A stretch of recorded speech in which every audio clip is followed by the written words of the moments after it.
ಹೊಡೆಯೋದಿತ್ತು.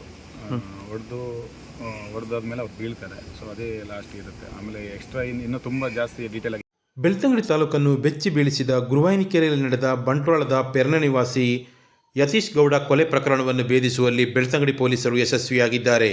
ಕೊಲೆ ನಡೆದ ಕೆಲವೇ ಗಂಟೆಗಳಲ್ಲಿ ಇಡೀ ಪ್ರಕರಣದ ಹಿನ್ನೆಲೆಯನ್ನು ಬೆಳಕಿಗೆ ತಂದ ಪೊಲೀಸ್ ಅಧಿಕಾರಿಗಳು ಇದೀಗ 3 ಆರೋಪಿಗಳನ್ನು ಬಂಧಿಸುವಲ್ಲಿ ಯಶಸ್ವಿಯಾಗಿದ್ದಾರೆ. ಬೆಳ್ತಂಗಡಿ ತಾಲೂಕಿನ ಮಿತ್ತಬಾಗಿಲು ನಿವಾಸಿ ಯಶೋಧರ, ಕಡಬ ಚಾರ್ವಾಕ ನಿವಾಸಿ ಮೋಹನ್ ಹಾಗೂ ಬೆಳ್ತಂಗಡಿಯ ಪಡಂಗಡಿ ನಿವಾಸಿ ಇಬ್ರಾಹಿಂ ಎಂಬವರೇ ಬಂಧಿತ ಆರೋಪಿಗಳಾಗಿದ್ದಾರೆ. ಜೂನ್ 1ರಂದು ಬೆಳಗ್ಗೆ ಗುರುವಾಯಿನಕೆರೆಯ ಶ್ರೀದೇವಿ ಕಾಂಪ್ಲೆಕ್ಸ್ ಆವರಣದಲ್ಲಿ ಬಂಟ್ವಾಳ ನಿವಾಸಿಯಾಗಿರುವ ಯತೀಶ್ ಗೌಡ ಎಂಬಾತನ ಮೃತದೇಹ ಪತ್ತೆಯಾಗಿತ್ತು. ಈತನ ಅಸಹಜ ಸಾವಿನ ಬಗ್ಗೆ ಆರಂಭದಲ್ಲಿಯೇ ಹಲವು ಅನುಮಾನಗಳು ವ್ಯಕ್ತವಾಗಿದ್ದವು. ದಕ್ಷಿಣ ಕನ್ನಡ ಜಿಲ್ಲಾ ಪೊಲೀಸ್ ವರಿಷ್ಠಾಧಿಕಾರಿಯವರ ಮಾರ್ಗದರ್ಶನದಲ್ಲಿ ಬೆಳ್ತಂಗಡಿ ಪೊಲೀಸರು ಅತ್ಯಂತ ಚಾಣಾಕ್ಷತನದಿಂದ ಕಾರ್ಯನಿರ್ವಹಿಸಿದ್ದು, ಸ್ಥಳೀಯ ಸಿಸಿ ಕ್ಯಾಮೆರಾಗಳನ್ನು ಪರಿಶೀಲಿಸಿ ಆರೋಪಿಗಳನ್ನು ಪತ್ತೆ ಹಚ್ಚುವಲ್ಲಿ ಯಶಸ್ವಿಯಾಗಿದ್ದಾರೆ. ಕಟ್ಟಡದ ಸಿಸಿ ಕ್ಯಾಮೆರಾಗಳನ್ನು ಪರಿಶೀಲನೆ ನಡೆಸಿದಾಗ ಇಲ್ಲಿ ಯತೀಶನ ಮೇಲೆ ಸ್ಥಳೀಯರಾದ ಯಶೋಧರ, ಮೋಹನ ಹಾಗೂ ಇಬ್ರಾಹಿಂ ಎಂಬುವರು ಹಲ್ಲೆ ನಡೆಸುತ್ತಿರುವ ದೃಶ್ಯಗಳು ಪೊಲೀಸರಿಗೆ ಲಭ್ಯವಾಗಿದೆ. ಯಾವ ಕಾರಣಕ್ಕಾಗಿ ಈತನ ಮೇಲೆ ಹಲ್ಲೆ ನಡೆದಿದೆ ಎಂಬುದರ ಬಗ್ಗೆ ಸ್ಪಷ್ಟವಾದ ಮಾಹಿತಿಗಳು ಇನ್ನಷ್ಟೇ ತಿಳಿದು ಬರಬೇಕಾಗಿದೆ. ಪೊಲೀಸರ ಸಮರ್ಪಕ ಕಾರ್ಯಾಚರಣೆಯಿಂದ 3 ಆರೋಪಿಗಳನ್ನು ಬಂಧಿಸುವಲ್ಲಿ ಯಶಸ್ವಿಯಾಗಿದ್ದಾರೆ. ಇದೀಗ ಪೊಲೀಸ್ ಅಧಿಕಾರಿಗಳು ಬಂಧಿತ ಆರೋಪಿಗಳ ನಿರಂತರ ವಿಚಾರಣೆ ನಡೆಸುತ್ತಿದ್ದು, ಕೊಲೆ ಪ್ರಕರಣದ ಬಗ್ಗೆ ಇನ್ನಷ್ಟು ಮಾಹಿತಿಗಳು ಹೊರಬರುವ ನಿರೀಕ್ಷೆ ಇದೆ.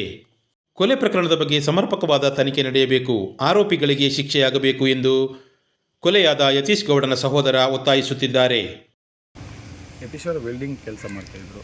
ಅವ್ರು 3 ಜನ ಮಕ್ಕಳು, ಅಮ್ಮ ಇದ್ದಾರೆ, ಆಮೇಲೆ ಒಬ್ಬ ಅಣ್ಣ, ತಮ್ಮ ಇದ್ದಾರೆ. ತಮ್ಮ ಬೆಂಗಳೂರಲ್ಲಿದ್ದಾರೆ, ಇವರು ಊರಲ್ಲಿ ಇರೋದು. ಅಣ್ಣ ನಿತಿನ್ ಅಂತ. ಆದರೆ ಇವರು ಯಾಕೆ ಗುರಂಕೆರೆಗೆ ಬಂದರು? ಎಷ್ಟು ಸಮಯ ಆಯಿತು ಮನೆ ಬಿಟ್ಟು ಅಂತ ಗೊತ್ತಿಲ್ಲ, ಇಲ್ಲಿ ಏನಕ್ಕೆ ಬಂದಿರೋದು ಗೊತ್ತಿಲ್ಲ. ಬಟ್ ಅವ್ರಿಗೆ ಮನೆ ಬಿಟ್ಟು ಒಂದು 2 ತಿಂಗಳು ಆಯಿತು. ಅವ್ರು ಯಾವತ್ತೂ ಹಂಗೆ ಹೋಗ್ತಾರೆ, ಒಂದು 3-4 ತಿಂಗಳಾದ್ಮೇಲೆ ವಾಪಸ್ ಬರ್ತಾರೆ. ಓಕೆ. ಸೊ ಮತ್ತೆ ಹೋಗ್ತಾರೆ. ಬಟ್ ಹೋದ್ಮೇಲೆ ಹೇಳೋದಿಲ್ಲ ಎಲ್ಲಿರ್ತೀನಿ ಏನಂತ ಹೇಳೋದಿಲ್ಲ. ಒಂದೊಂದ್ಸಲ ಹೇಳ್ತಾರೆ, ಒಂದೊಂದ್ಸಲ ಹೇಳೋದಿಲ್ಲ. ಈಗ ಈ ಸಲ ಹೇಳಿಲ್ಲ. ಇವತ್ತು ಇನ್ಸಿಡೆಂಟ್ ಆಗಿದ್ದು ಯಾರು ಮಾಹಿತಿ ಕೊಟ್ಟರೆ? ಈಗ ನಿಮಗೆ ಮಾಹಿತಿ ವಾಟ್ಸಪ್ ಮೂಲಕ ಗೊತ್ತಾಯಿತು. ವಾಟ್ಸಪ್ ಮೆಸೇಜ್ ಬಂದಿತ್ತು, ಅದು ಗೊತ್ತಾಗಿ ಬಂದಿದ್ದು. ಓಕೆ. ಇಲ್ಲಿ ಬಂದಮೇಲೆ ನಿಮಗೆ ಏನು ಅನುಮಾನ ಕಾಡಿದೆ? ಏನು ಪೊಲೀಸರು ಹೇಳಿದರು? ಪೊಲೀಸರು ಏನು ಹೇಳಿದ್ರಂತೆ, ಯಾರು ಹೊಡೆದಿರೋದು ಅಂತ ಗೊತ್ತಿತ್ತು ನಮಗೆ. ಬಟ್ ಏನಂದರೆ ಪೊಲೀಸರು ಆಮೇಲೆ ಸಿ ಸಿ ಕ್ಯಾಮರಾ ತೋರಿಸಿದ್ರು. ಆ ಪಿಕ್ಚರಲ್ಲಿ ಏನಿತ್ತು ಅಂತೇಳಿ? ಅಲ್ಲಿ 3 ಜನ ಇವರಿಗೆ ಹೊಡೆಯೋದಿತ್ತು. ಹೊಡೆದಾದ್ಮೇಲೆ ಅವ್ರು ಬೀಳ್ತಾರೆ. ಸೊ ಅದೇ ಲಾಸ್ಟ್ ಇರುತ್ತೆ. ಆಮೇಲೆ ಎಕ್ಸ್ಟ್ರಾ ಇನ್ನೂ ತುಂಬ ಜಾಸ್ತಿ ಡೀಟೇಲ್ ಆಗಿ ಏನು ಕೊಟ್ಟಿಲ್ಲ. ಬಟ್ ಅಷ್ಟು ವೀಡಿಯೋನ ತೋರಿಸಿದ್ರು. 3 ಜನ ಹೊಡೆಯೋದು ನೋಡಿದ್ವಿ. ಈಗ 3 ಜನ ಸೇರಿ ಕೊಲೆ ಮಾಡಿದ್ದಾರೆ ಅಂತೇಳಿ ಪಕ್ಕ ಆಗಿದೆ ಅಂತ.